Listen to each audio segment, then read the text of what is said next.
For 13 years, I had to hide my Bible in my house.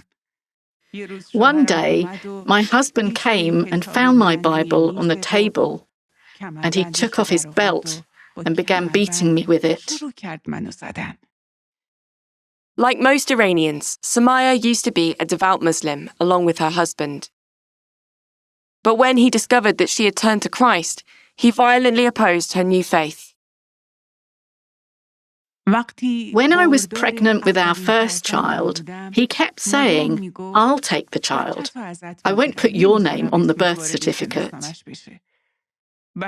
Later, he tore up my birth certificate, and it felt like my identity had been torn apart. I was so upset, I started crying. But then I heard God's voice telling me to rejoice, that my name was written in the book of life.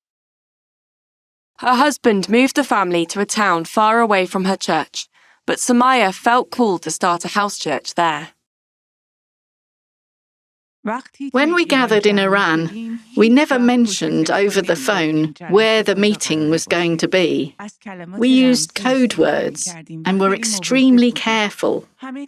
All phones had to be turned off, and we even removed the batteries to avoid being tracked. Despite the precautions they took, one day Somayeh received a disturbing phone call. I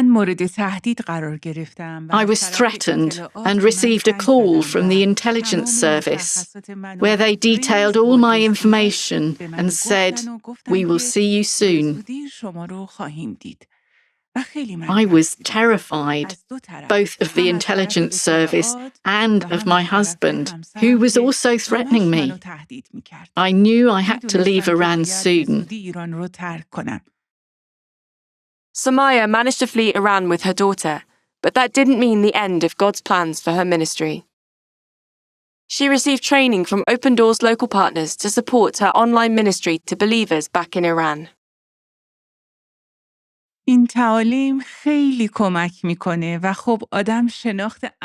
These teachings have helped me greatly and deepened my understanding of God. Now, in my ministry, God brings people facing the same challenges that I once did. I will pass on what I've received to others and bless them. Even from afar, I cannot stay silent. Wherever God leads, I will share His message.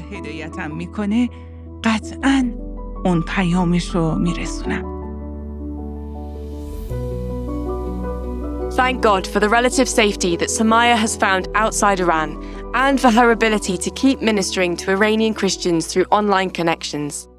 Please pray for fruitfulness as she teaches and encourages them. Pray for secret house churches inside Iran. Pray for wisdom and courage for believers who risk persecution from their families and the authorities if their meetings are discovered. Pray too for the work of Open Doors local partners in neighbouring countries, helping Iranian Christians through online training, discipleship, and trauma care.